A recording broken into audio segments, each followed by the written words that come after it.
এই টাইলসটির নাম হচ্ছে বিস্কুট। 12-12-3-4। এটা রেডিমেড অনেক বানানো আছে, আপনারা চাইলে রেডিমেড নিতে পারেন অথবা আমাদের কাছ থেকে আপনাদের মনের মতো করে বানিয়ে নিতে পারেন। আমরা কম দামে ভালো মানের টাইলস দিয়ে থাকি, তো আপনারা আপনাদের পছন্দ মতো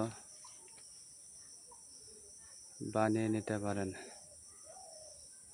ভালো লাগলে ভিডিওটি লাইক করবেন, শেয়ার করবেন এবং চ্যানেলটি সাবস্ক্রাইব করবেন। ডেসক্রিপশন বক্সে আমাদের ফ্যাক্টরির ঠিকানা এবং নাম্বার দেওয়া থাকবে, আপনারা যোগাযোগ করে আসতে পারেন।